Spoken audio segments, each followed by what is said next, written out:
Dharma Talks by Mogok Sayadaw. Appendix 1. On Mind Development.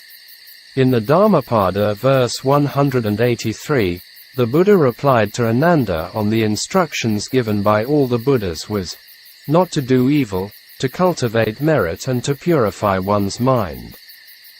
This is mind development for all humans, as training in Sila, Samadhi and Panna. In the Theravada tradition we see more meditation systems than other traditions. One of the main reasons is Theravada bhikkhus have the strong tradition of study the Dharma, Vinaya and their commentaries. There are some Western scholars rejected the commentaries as not authentic. An internationally well-known Burmese teacher asked this question, how many commentaries have they studied before? Asian Buddhist tradition has a very long history with commentaries. It even can be said as it started from Ven. Mahakakana. This tradition was handed down by teacher to teacher. It also had a long history of study and practice. The Buddha Dharma always requires a teacher to teach the Dharma and its practice, unlike other worldly knowledges. We can only decide whether a teaching and system is authentic or not by its practice and results, not by thinking and its proliferation. Among the Theravada Buddhist countries, there are more meditation systems in Burma than in other countries because of the strong tradition of study and practice. When talking about meditation systems, we should not look down on them. These were not coming from thinking and speculation of the suttas and its commentaries or not mere theories. These systems were the outcomes of study and practice with a lot of trials, and not easy to come by. I can give a lot of examples for these systems and its teachers. The original teacher of the well-known Mahasi system was not Mahasi Sayadaw, U Sobana, whose teacher was Thatham Jetavun Sayadaw U Narada, 1868 to 1955. Sayadaw U Narada was a well-known scholar monk of his time and wrote 22 textbooks. In the beginning he did not know how to start the practice. So, he had to ask a practiced monk for advice. The monk only said to him for looking in the Satipatthana Sutta. He read the sutta and its commentaries about Satipatthana and did the practice with a lot of trials. After his practice and started to teach people, but most of them had doubt in the system, because it was so simple and direct. It took some time for him to get people to try on his practice. Now Mahasi system is becoming well known around the world. Even we can find some records on children, young boys and girls, had good results with this system, not the 21st century children who are very restless. So, the practice does not result from conceptualizing and playing games of thought, which is the way of the world. The following two examples are very good evidences. The first teacher was Soon Lun Sayadaw U Kavi, 1877 to 1952, who had very little education and a farmer. One time he was listening to the Dharma discussions of among some men for 3 to 4 days, but mostly he did not understand them, including Abhidhamma and Anapanasati. One night, U Ba San, a disciple of Ledi Sayadaw, came to his house and he asked him the following questions. Q. U Ba San, I am illiterate. Can I practice your Dharma? Literate or illiterate is not a necessary thing. The important thing is having true belief and really doing it. You need saddha, faith, and viriya, perseverance. Q. Then, please tell me how to do it. Just noting the in-breath and out-breath. After U Ba San answered U Kyor Din's questions, i.e., Soon Lun Sayadaw's lay name, and he went into the groups of people for Dharma discussion. These Dharma discussions were done at U Kyor Din's house. With that much instruction, Yu Kyor Din started to do his practice. After practicing for 2 or 3 days, his in-breath and out-breath became smooth. Then his friend Yu Shui Lok came to his house. Yu Shui Lok had practiced Satipatthana Bhavana before. He told him about his practice. Yu Shui Lok corrected him by saying, "You have to follow with knowing." Yu Kyor Din asked him again, how to follow it with knowing. He answered him very easily as, "Just knowing, knowing. What will happen if I follow with knowing? You'll get merit. I'll do it if I get merit." In this way Yu Kyor Din did the practice diligently with strong determination and faith. He also did his daily chores with sati and knowing. His daily chores were finished smoothly and easily with mindfulness practice. His samadhi developed and seeing light nimitta. With sati, samadhi and viriya he observed the physical sensations of touching, i.e., patavi, earth element, in his whole body with his daily activities. Even he could make the meditation dictum on the practice as touching, knowing, sati. Yu Kavi became a Tevijja Arahant as a novice after 4 months with the practice. Sayadaw's realization of Dharma came by each stage exactly a month each. In the 3rd month he became an anagami and could not live with his wife Dor Shui Yi, so he asked permission from her to let him ordained as a novice. But his wife did not let him go. At last, with the help of the village folks, he became a novice. Soon Lun Sayadaw's arahantship was confirmed by some famous scholar monks and practicing monks by testing his knowledge with the suttas and commentaries. All these difficult and profound questions were not easy to answer by even a scholar monk. Sayadaw was illiterate about the texts, but he had the wisdom, panna, to answer these profound questions on practice, jhanas and nibbana, in ease with common language. The second teacher was Thein Gu Sayadaw U Okartha, 1913 to 1973. At a young age he had no interest in learning. He was married 4 times and living his life as an alcoholic, a gambler, a thug and a bandit leader. He committed some crimes and had been in prison. One time while living in Rangoon with one of his wives, he had a chance to read the biography of Soon Lun Sayadaw and his practice. The book belonged to his wife who practiced meditation. He thought, if he could become an arahant, then if I practice, I will also become an arahant. At the age of 46, he and 2 others went to rob a house, and he was attacked by a man in it with a long knife. His head was hit with the knife, and they ran out for their lives. He was very lucky because of wearing a hat, which saved his life. With strong samvega, he took medication for his head injury for 7 days, and then took the book on Soon Lun Sayadaw's life and his way of practice to the village monastery.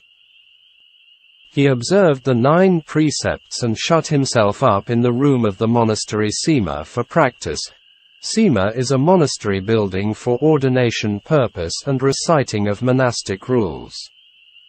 He made the following strong determination: either I die or Kilesa dies. For modern man it may be the opposite: please let me and Kilesa not die.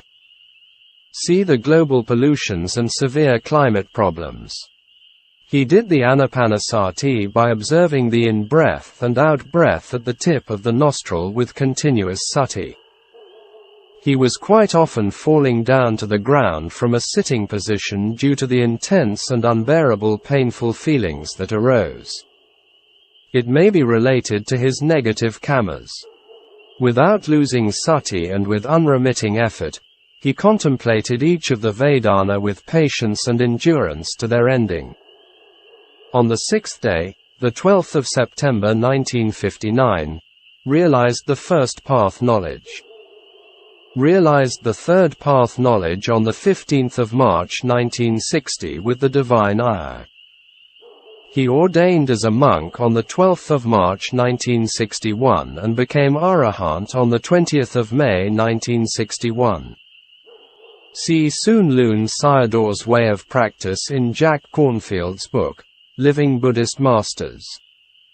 From the three teachers above, we see the importance and benefits of the system, especially for someone who has no teacher to guide him. Also, we can select any one of the systems to suit our nature and interest. Even though we cannot find any one of the systems exactly in the suttas, it does not mean that it is not authentic. It was also not possible for a Buddha to teach all the possible systems in his teachings, but we can find general outline and view in these systems, i.e., a true system. Each teacher taught his students according to his practice and experiences. Only the Buddha knows how to teach each person according to his own character and maturity. The other people find a teacher or study the suttas and existing systems to find out their ways with trials. The Buddha Dharma is simple and direct but profound. Only with a qualified teacher, skill in pariyatti and patipatti, having both skills, to understand them clearly, e.g., Ledi Sayadaw. This was one reason we can see young yogis, i.e., children, in the Buddha's time and even today. There were some young yogis' records in Burmese systems. The records of the illiterate teachers and illiterate yogis support the important role of a teacher. Here I am not exaggerating on any meditation systems. There are some people who look down on systems and reject them. Meditation systems are unavoidable for most people. They need it. Even there are learned monks who do not know the practice. The meditation systems of Burma and Thailand are well known in both Asia and the West.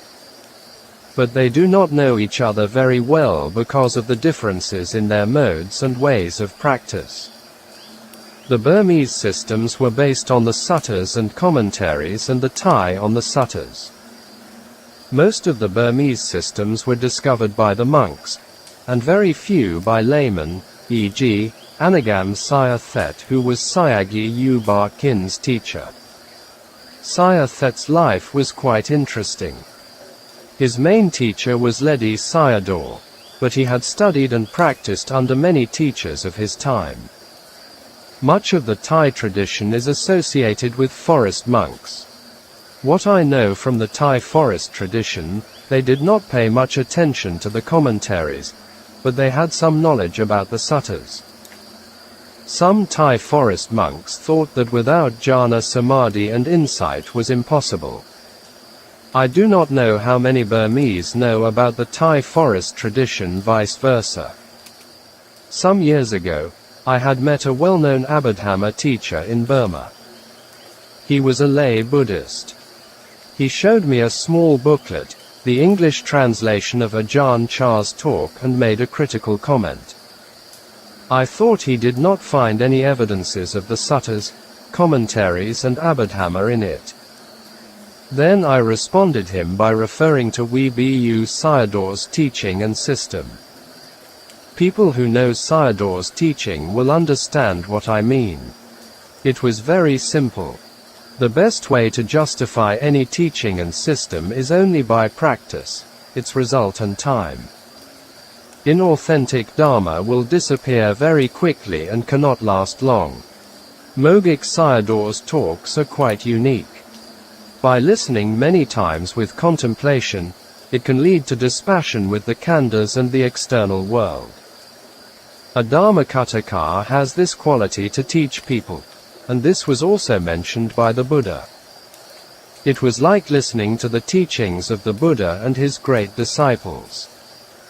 There were some monks who had learned and were trained under Mogok's teachings and since became meditation teachers to teach others.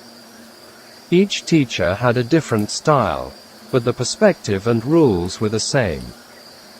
There are also some misinterpretations to Sayadaw's talks. Some think Sayadaw's system was pure Satipatthana practice like the Mahasi system, i.e., Sukha Vipassana. Sayadaw himself never gave a complete system and guidance as Mahasi system. He was pointing the way and it processed generally with many talks based on suttas, commentaries and from his own wisdom. From the many talks we can know the overall view of his insight practice. Here I want to present the meditation instruction of Sayadaw Upananandas from his talks, but not a complete translation and only a general outline. It seems to me the teaching is very clear and easy to practice.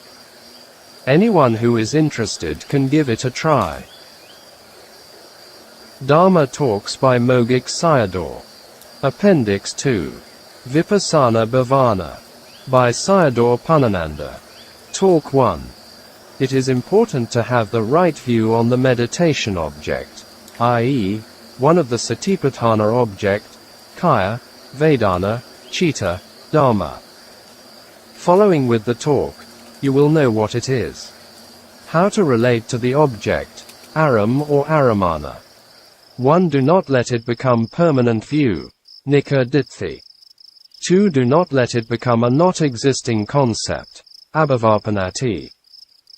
During the contemplation, becoming nika ditthi means instead of seeing anicca, impermanent, the yogi sees the existing object, nika, permanent. During the contemplation, becoming not existing concept means the yogi contemplates on the not existing object. The practice is not developing because of wrong contemplation. First, using the anapanasati, develop the vipassana samadhi, observing the breath coming in and going out around the nostril. First exercise to find out your touching point of the breath. Feel the sensation there without any concept. It will become samatha practice with the concepts. After getting samadhi, when observe the whatever arising dharma, phenomenon, it must be free from nika ditthi and do not become abhava concept. For example, when dukkha vedana arises, and it is not vanishing because of the continuous concept, santatipanati, in the yogi's mind. Another factor is the concept of solidity, ganapanati, stuck in the yogi's mind. Therefore, the yogi cannot cut off the continuous process of the concept, santatipanati. Therefore, without seeing anicca directly and noting at it as anicca, anicca, etc., is wrong. Because the yogi is noting the arising dharma that it becomes nika, permanent, because only seeing the arising and not passing away. It becomes abhava concept means after the arising dharma passes away and the yogi observes it late or only knowing it after the reflection and not in the present moment. Therefore, it becomes abhava concept, i.e., not seeing it as really exist. The yogi must see the arising dharma from its existence to non-existence. This is what Mogok Sayadaw mentioned very often in his talks as anicca, magga have to be fit together. The point here is during the contemplation should not see the place and its form, e.g., the pain in the leg. With the place and its form will become nika ditthi. After it passing away for some time and contemplate will become abhava concept. Both of them are unwise attention, ioniso.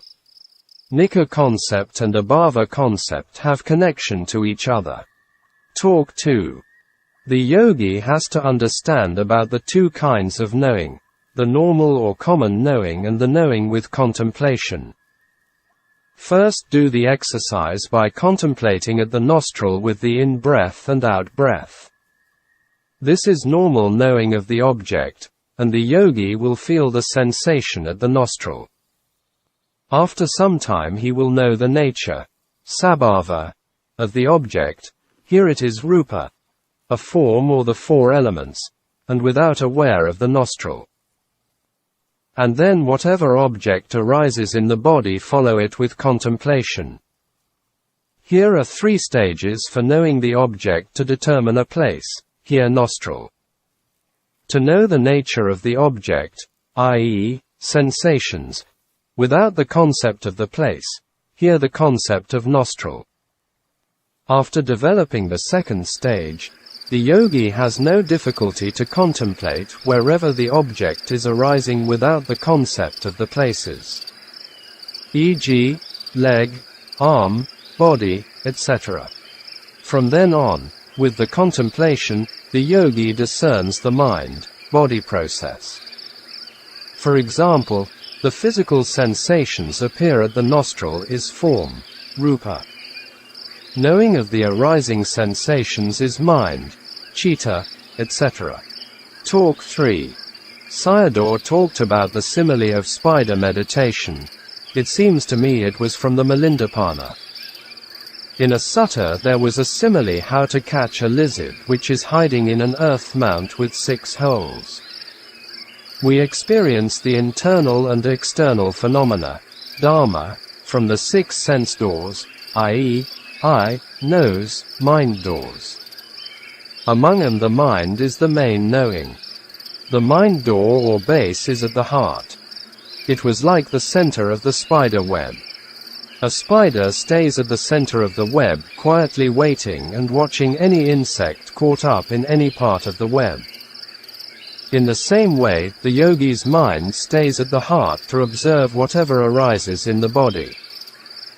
Sayadaw continued to talk about the differences between wisdom knowing, panna, and consciousness of knowing, vijnana. The mind at the heart observes any phenomenon arises in the body will know it vanishing. This is panna knowing or developing of knowing, bhavatabha. With development of the practice the yogi knows the arising and vanishing of phenomena as dukkha. This penetration of dukkha is vijnana knowing. Actually, these 2 kinds of knowing are inseparable. They are working together. Talk 4. The importance of Vedana. Many yogis stuck at dukkha Vedana, painful feeling. Their practice did not develop because they did not understand Vedana or contemplated it in the wrong way. This is reacting to Vedana wrongly with unwise attention. One also cannot overcome it with wrong view. Should not contemplate on Vedana, dukkha, in the unbearable way. It seems to be without understanding of how to contemplate. Only advanced yogis and very few overcome it, e.g., the Bhikkhu Sayadaw mentioned above. He was a very rough character and a tough guy as layman with the strong determination of that I would die if Kilesa not died. There are 4 faults if dealing with dukkha Vedana unbearably. Dukkha Vedana becomes stronger. 2. Samadhi falls down. 3. Wanting it to disappear, i.e., tanha. 4. Vedana covering the mind and delusion, moha, comes in, and does not know one's situation. If it becomes unbearable with dukkha Vedana, change the posture with mindfulness, sati. In this way samadhi is not destroyed with the meditation. The yogi only knowing of Vedana is satipatthana, knowing of the arising dharma, and concept does not disappear. For example, if we ask someone, whose pain is it? He will answer as my pain. Seeing impermanent, arising and vanishing, becomes bhavana, satipatthana bhavana. Talk 5. There are 2 kinds of khandhas. Original khandha, the body. 2. Arising khandha. It can be called the concept khandha and paramatta khandha. The yogi has to contemplate the arising khandha. If one does not overcome the pains when dukkha vedanas arise, the mind also becomes painful because we mix up the 2 khandhas. We see the pains with normal eye. This is seeing with self-view, atatho anupasati. Have to contemplate the arising khandha with knowledge eye, Nana. When discern anicca, only the body is aching and not affecting the mind. The mind can bear with the painful feeling. Sayadaw gave a simile for it. Dropping a stone into the lake, and it goes down to the bottom. After it reaching to the bottom, water bubbles are rising up to the surface one by one. When we are looking at each of a bubble arising to the surface, and it will burst open and disappear. If we look at all the air bubbles inside the water, they are mixed together. We cannot see them separately from each other as we can on the surface of the water. Continuity of the concept creates solidity and permanent. When the yogi discerns anicca, at that moment the contemplating mind becomes upekkha. This is a middle way, not reacting as, like or dislike. Talk 6. Aramana, object, Vedana, feelings, and how to deal with them, i.e., sukha and dukkha. The physical body, rupakhanda, has the nature of rapati, which means to be deformed, afflicted, disturbed, oppressed, broken, or it changes. When it is changed, dukkha Vedana arises. The mind goes and feels it dukkha. Without getting rid of the concept, it becomes unbearable. The yogi can contemplate with upekkha, will not go and feel it with dukkha Vedana. It becomes only upekkha Vedana because of seeing anicca. This is called equanimity of insight, vipassanupekkha. It is difficult to see this kind of refined Vedana. It cannot be free from concept if seeing it as sukha and dukkha, to the arising pleasant and unpleasant feelings. Likewise, it is only in satipatthana, and it becomes satipatthana bhavana by seeing anicca. All these teachings are mentioned in the commentaries.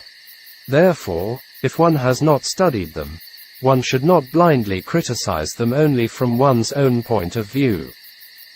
Some Westerners even reject the teachings of Abhidhamma completely on the basis of a little second-hand knowledge, without having studied them, which is a very extreme approach. Only those who have really studied the commentaries and the teachings of Abhidhamma will know their value. Talk 7. It needs to differentiate between the concept, panati, and reality, paramatta. There are two signs, nimittas, 1. Samadhi sign and 2. Satipatthana nimitta. Sayadaw explained with the simile of rain drops fall on the water surface. For example, the nostril and air are concepts while contemplating on the in-breath and out-breath. The arising phenomena of these two contacts, such as warmness, coolness, etc., are paramatta dhamma or rupa paramatta, the reality of form. Head, body, hand, feet, etc. are concepts, and forms, rupa, arise on them are paramatta, the direct experience of the four elements, such as coolness, warmness, etc. The heart is concept, and the minds arise on the heart are paramatta, such as feeling, vedana, perception, sana, volition, etc. With the above simile, the water surface is like the concept when raindrops fall on it, and the arising bubbles are like paramatta. Every time when paramatta dhamma arises, knowing it is samadhi nimitta, and knowing the passing away of it is satipatthana nimitta. Behind all these words there are delicate and profound meanings which are good for contemplation. The water surface of body, head, hand, etc. does not disappear, only the bubbles of paramatta dhammas, disappear. Talk 8. During the contemplation, the importance of letting go the concepts. There are some concepts coming in during the contemplation, such as compactness, shapes, solidity, continuity, noting, making notes. With the noting concepts which cover up the reality, paramatta dhamma. The yogi cannot see clearly of the anicca will only end up with satipatthana and not become satipatthana bhavana. Because anicca and magga are not fitting together. The arising and vanishing Dharma is happening quicker than the noting process that it comes in later, i.e., the contemplation mind. With the disappearance of the concept by observing the arising Dharma will see anicca. If the yogi still seeing the particles of form or shape, it was still not free from the concepts. Talk 9. 1. With the happiness of samadhi and the disappearance of the body. 2. The disappearance of the body and the intrinsic khandhas or dharma khandhas. 3. 2 ways of the disappearance of the intrinsic khandhas. 1. With the happiness of samadhi. Developing of samadhi by watching the breath, i.e., anapanasati, or focused contemplation on the arising Dharma, the yogi attains samadhi. Because of samadhi, the whole body or some parts of it disappear. At that time the yogi does not have dukkha vedana and can contemplate it with happiness. 2. The disappearance of the body and the intrinsic khandhas or dharma khandhas. If the yogi can contemplate the arising khandhas without fail, both of the body and dharma body disappeared or all the concepts disappeared. All concepts refer to body and dharma khandhas. 3. 2 ways of the disappearance of the intrinsic khandhas. 2 ways of the disappearance of the dharma khandha. Disappearance of the khandha without knowing. Disappearance of the khandha with knowing. Without knowing, the yogi contemplates the arising khandhas and instantly lost his sati, i.e., the mind flicks away. And after sati coming back, he does not see the dharma khandha. Another possibility is yogi's contemplating mind comes in late, and he does not see the arising khandha. This means anicca and magga not fit in together. This was reminded by Mogok Sayadaw very often. With knowing, the yogi discerns anicca or it fits in with magga, anicca, magga. All the concepts disappeared. Body concepts and the names of the khandha concept disappeared. Talk 10. 7 Factors of Enlightenment, Bojjhanga. When people are sick, they look for something to rely on, because they want to cure the oppressive diseases. There is Dharma, we can rely on it, not by listening only. You have to try on the khandha Dharma to become the Bojjhanga Dharma. There are 7 Bojjhanga Dharma. 1. Mindfulness. 2. Discrimination of phenomena. 3. Persistent effort. 4. Rapture. 5. Tranquility. 6. Concentration. 7. Equanimity. Mindfulness, discrimination of phenomena, persistent and concentration are the 4 working factors of enlightenment, Karaka Sambojjhanga. With these 4 factors of completion, rapture, tranquility and equanimity will arise by themselves. Without completion of the first 4 factors will not get it. We must know that it is not right with the first 4 factors if the last 3 factors does not arise. There is sati sambojjhanga every time with the knowing of the arising phenomenon. For examples, every time Vedana arises, mind arises, etc. The yogi knows it. When the yogi observes the arising phenomenon, he will see the change from its existence to non-existence.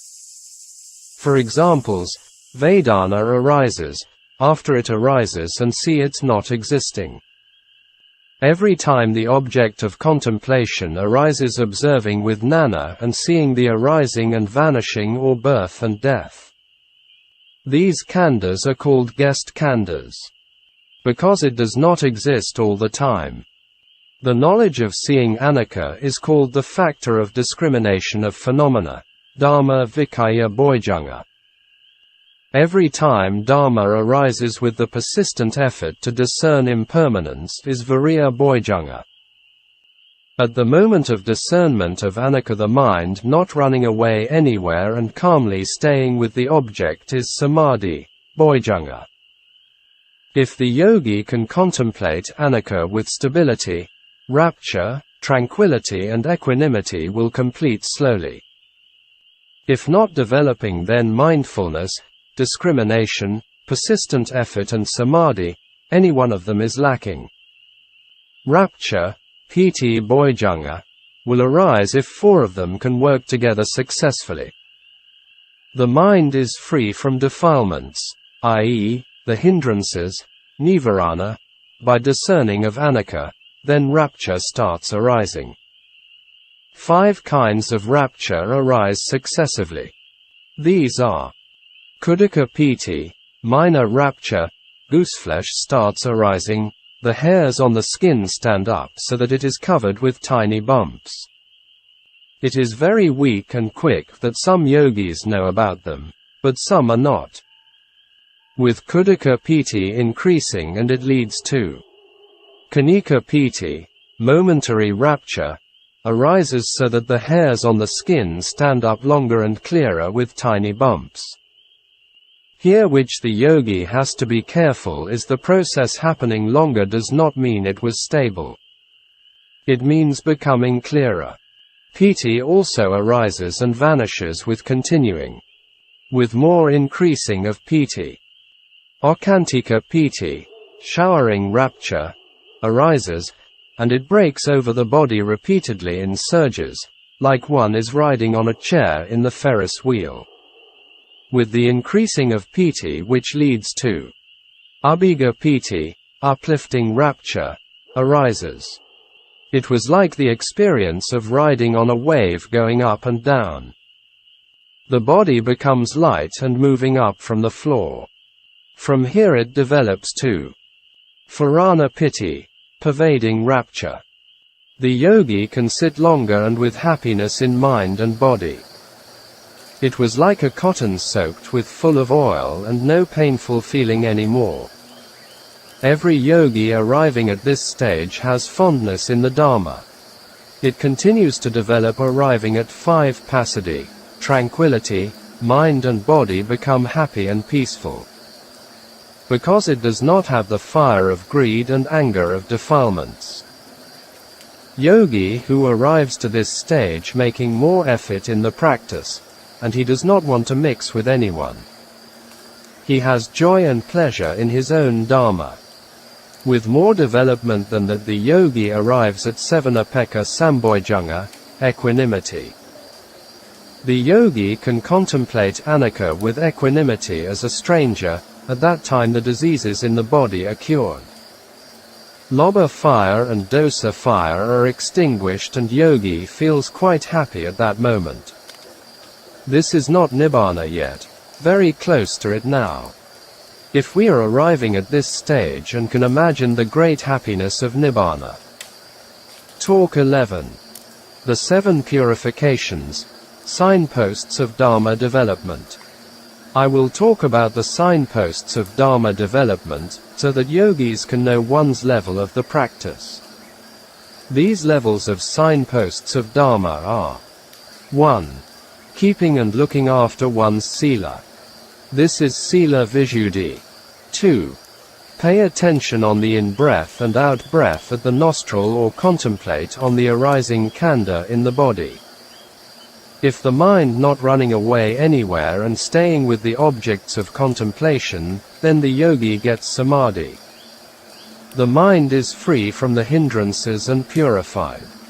This is citta visuddhi. 3.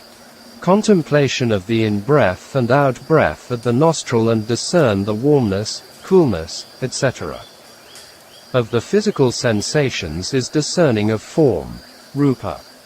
Contemplation of the physical sensations arising in the body such as pain, numbness, aches, etc. is discerning of form, rupa. The nature of rupa is afflicted, change, deformed, etc. If the yogi can contemplate these rupa dharma, identity view sakkaya ditthi falls away by practice. If the yogi can contemplate the knowing mind, consciousness, Vedana, feeling of their arising Dhamma Sakkaya Ditthi falls away by practice. This is the yogi's discerning of mind and form and purification of view. Ditthi Visuddhi. 4. Purification by overcoming doubt Kankavitarana Visuddhi. Mind and form dharmas are not arisen by themselves, i.e., causeless.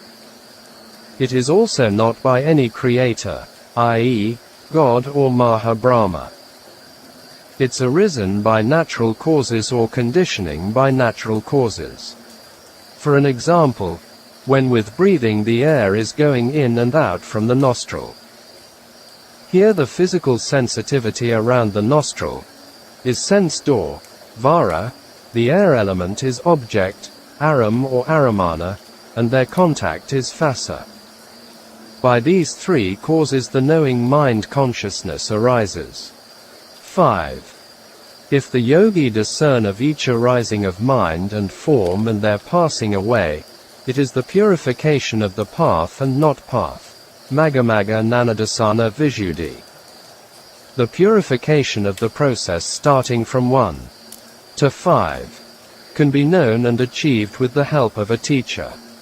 Therefore, a qualified and skillful teacher is very important for a yogi. Mogok Sayadaw was such kind of teacher. His teachings or talk are very helpful in practice and profound understanding of Dharma. 6. From here the yogi persistently continues to contemplate anicca will arrive to the level of equanimity to all sankhara dukkha, conditioned dukkha. This is purification of the way. Patipada Nana Dasana Visuddhi. 7. From here the yogi continues his effort with the practice and all the impermanence, anicca, come to the end. Then the yogi sees the ending of dukkha which is nibbana. This is purification by knowledge and vision, Nanadasana Visuddhi. Talk 12. The 10 corruptions of insight, Vipassanupakalesa, Vipassanupakalesa. Every yogi is bound to encounter these corruptions. In these processes, one must not be carried away by them. In the insight process, the objects of contemplation do not have body, form, shape and particles. The paramatta dharmas are arising and passing away.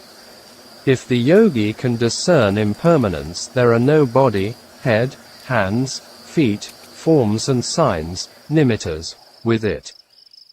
Whatever the khandha arises, if the yogi sees only its arising and vanishing, his mind will be purified from defilement. The contemplating mind becomes clear. There are not much to talk about the fifth purification of path and not path. When the yogi arrives at the knowledge of rising and fall of mind and matter, uday abhaya nana, the 10 insight corruptions appear. These are an aura, obhasa, rapture, piti, tranquility, passaddhi, resolution, adhimokkha, exertion, pagaha, happiness, sukha, knowledge, nana, mindfulness, sati, equanimity, upekkha, and attachment, nikanti. If a yogi gets lost in any one of them and become an obstacle to the progress, because the yogi takes it as the attainment and stops the practice. Then, Sayadaw Panananda mentioned them in his talk on the 7 purifications. Every yogi must encounter any of these phenomena. The important point is they should not get lost in these processes. In the insight processes, there are no appearing of bodily form and particles. Paramatta dharmas are arising and passing away by itself, and with insight defilement, kilesa, is purified. The mind becomes clear and bright that one aura or light comes out from the body. If samadhi is strong, it also has light.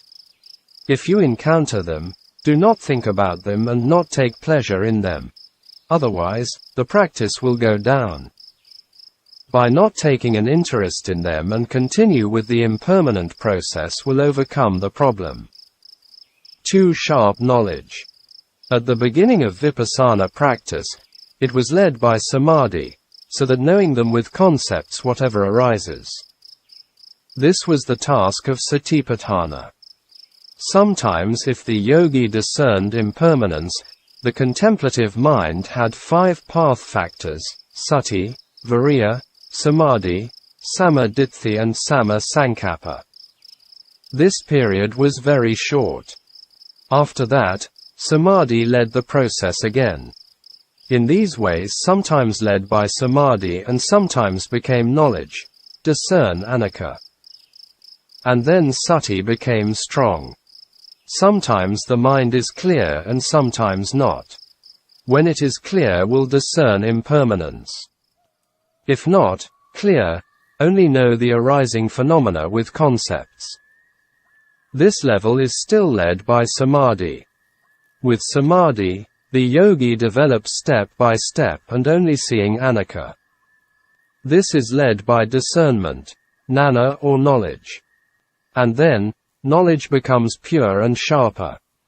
With the better and sharper knowledge, the yogi cannot discern anicca as separating one by one.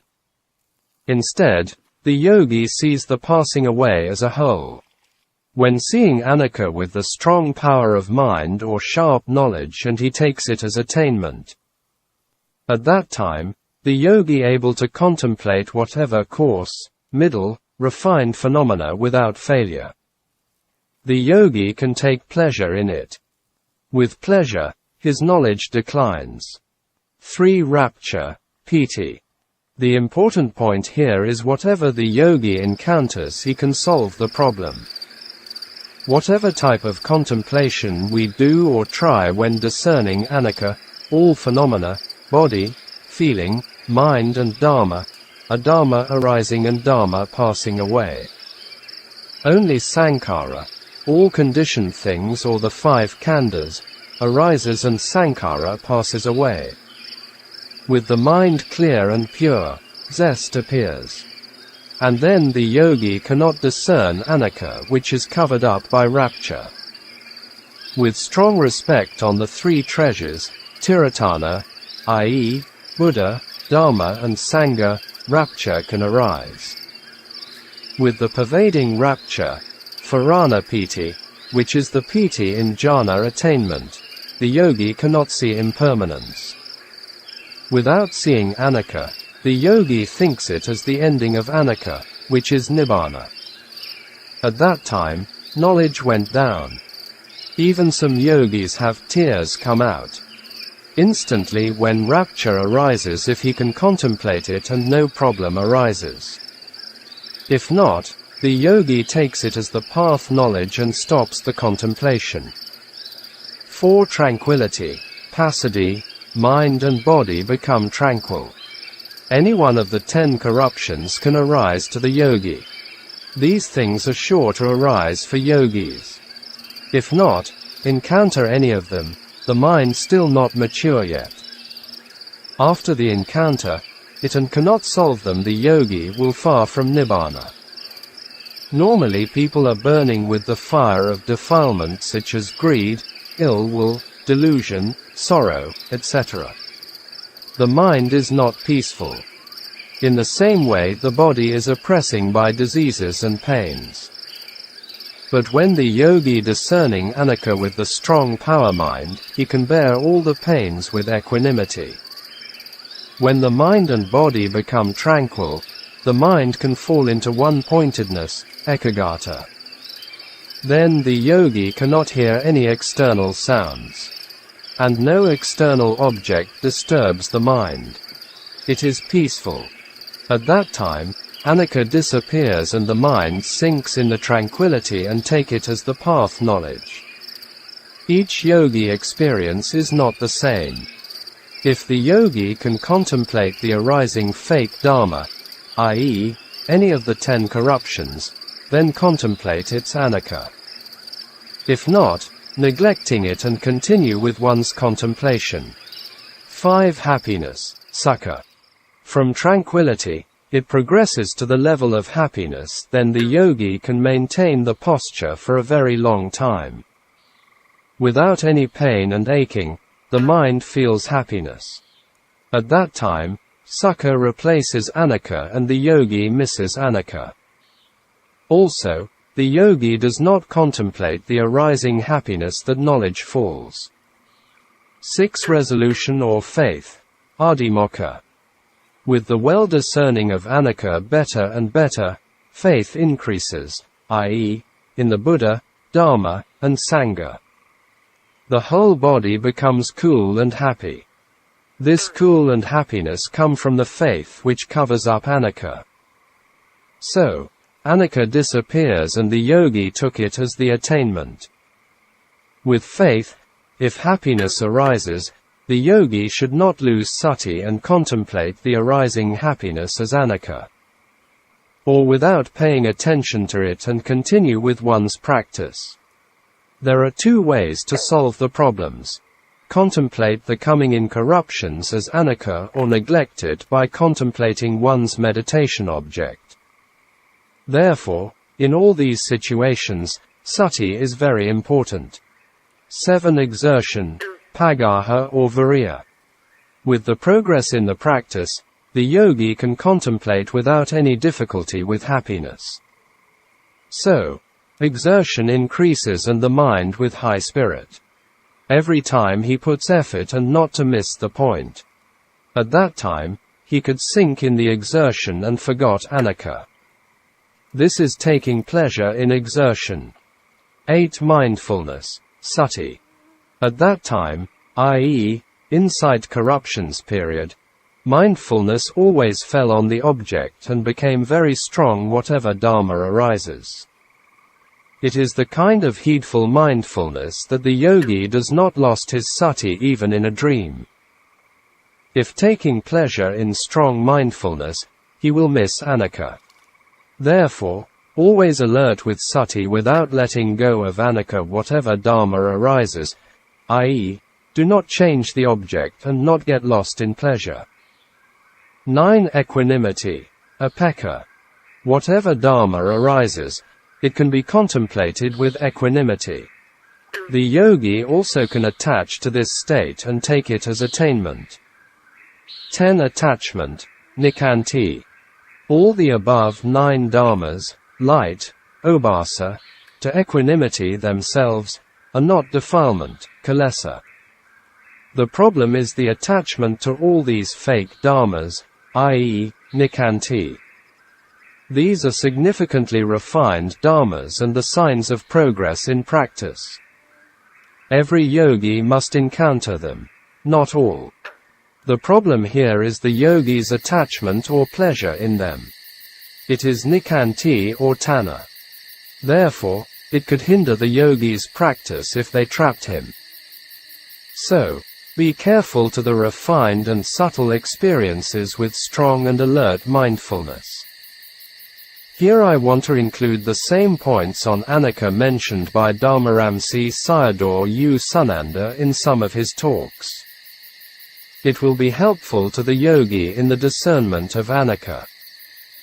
Discerning of anicca is vipassana, which can be differentiated generally into 2 kinds, 1 immature or weak insight, taruna vipassana, and 2 mature or strong insight vipassana, arada vipassana. The yogi primary vipassana object is the breath sensations at the nostril.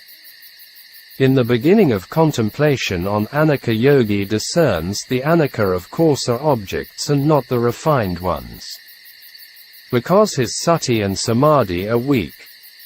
If any secondary coarser objects arise at somewhere in the body, he has to contemplate them and then go back to the primary object, breath sensation.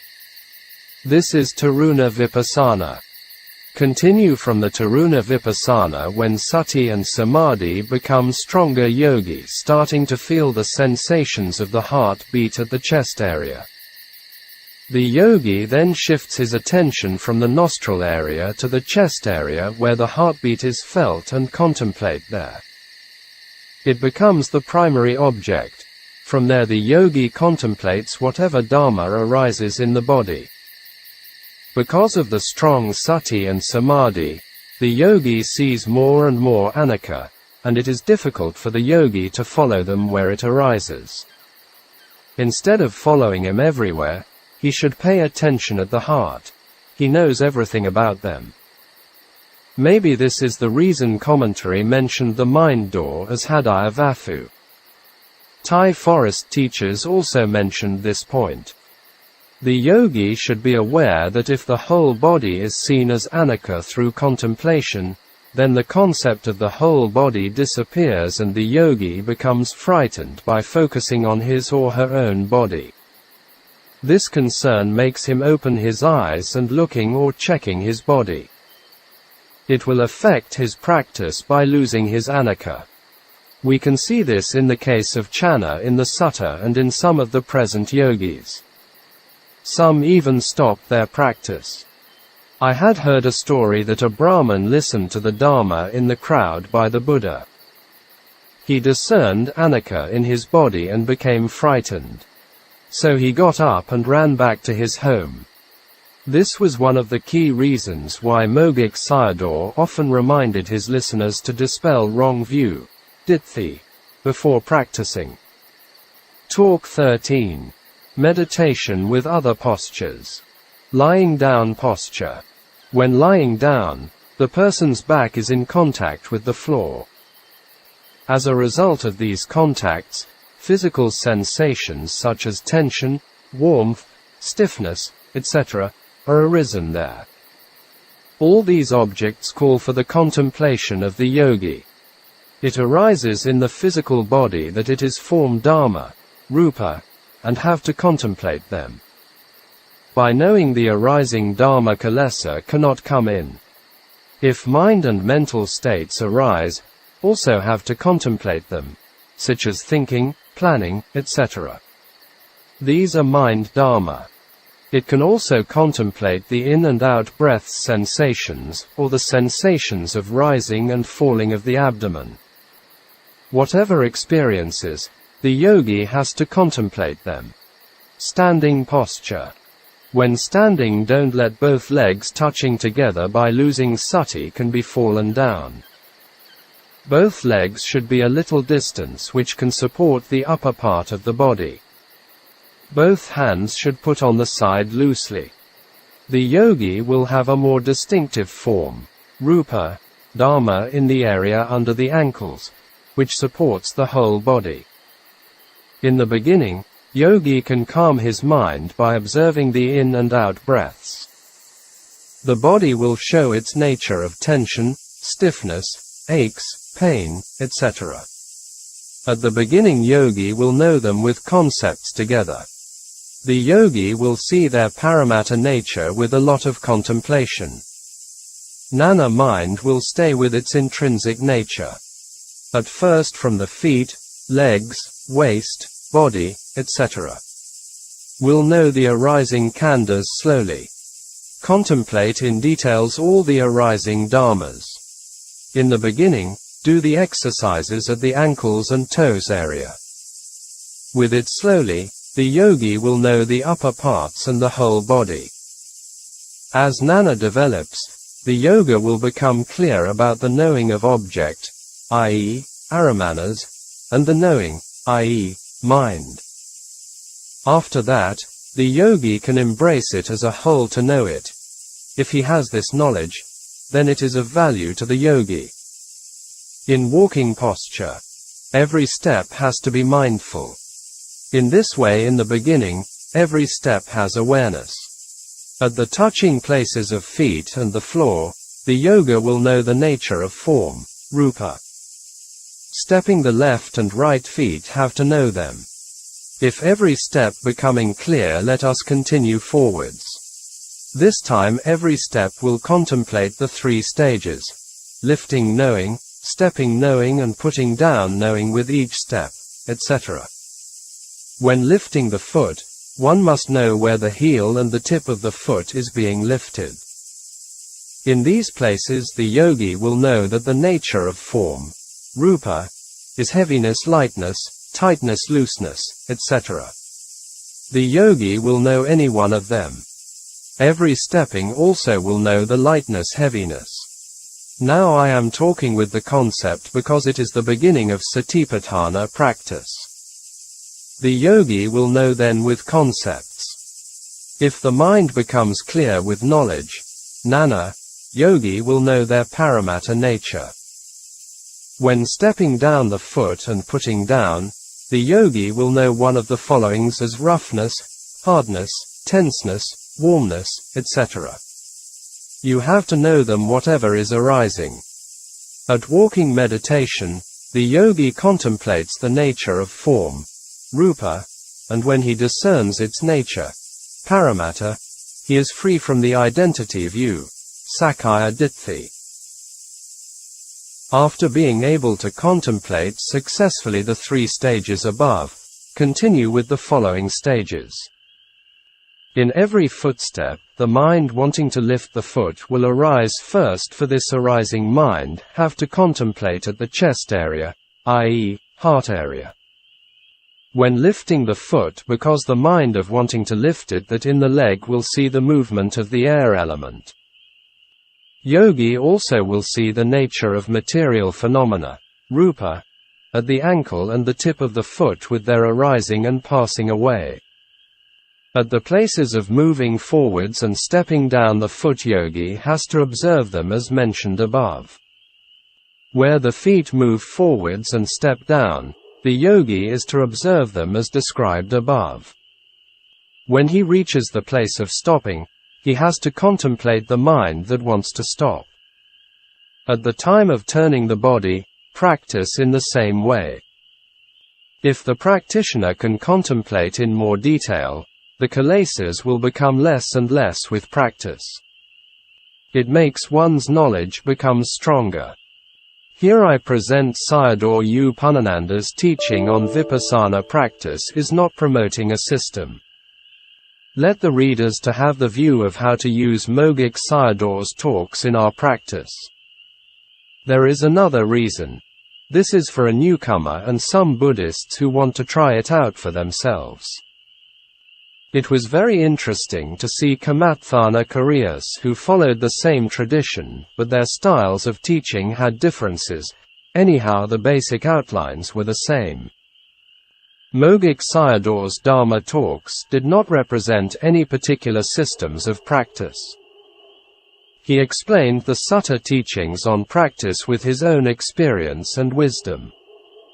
Sometimes he also used some commentarial materials to explain them for clarification. If we contemplate on his Vedananupassana and Cittanupassana, even these cannot be called a system. It was directly related to the suttas. We can see its source in the Salayatana Samyutta, especially the Kimsuka Tree Discourse, SN 35. 245 Kimsukopamasuttam. There a bhikkhu approached the first arahant to ask how he purified his mind.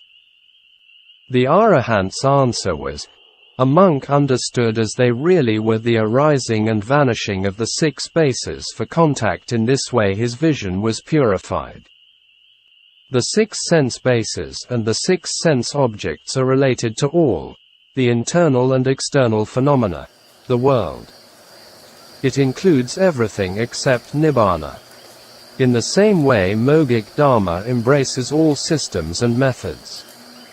Another very important factor is that all these teachings are based on Da, Paticcasamuppada, which relates to all religions, whether Buddhist, Hindu, Christian, Muslim, etc., and to all human races, whether yellow-skinned, white-skinned, brown-skinned, etc. Even I know some Burmese meditation teachers who do not belong to the Mogok traditions using Sayadawji's Dharma talks in their training of yogis. They are very successful and become well known, e.g., Ven. Adhikaram C. Sun Elwin, whose practice related to U Ba Kin or Saya Thet, and Maya Sain Tang Sayadaw U Janiya, whose practice related to Mahasi Sayadaw. Mogok Sayadaw had some Dharma skills of which were very similar to two great disciples of the Buddha. These two great disciples were Punna Mantaniputta and Mahakaccana. The quality of his Dharma talks is very similar to the Dharma of these two great disciples. Therefore, every Buddhist, if they have the chance to study, reflect and put into practice, will have great benefit for them. Here I do not refer it to my translation, which does not represent his whole teaching. It is only for practical purpose.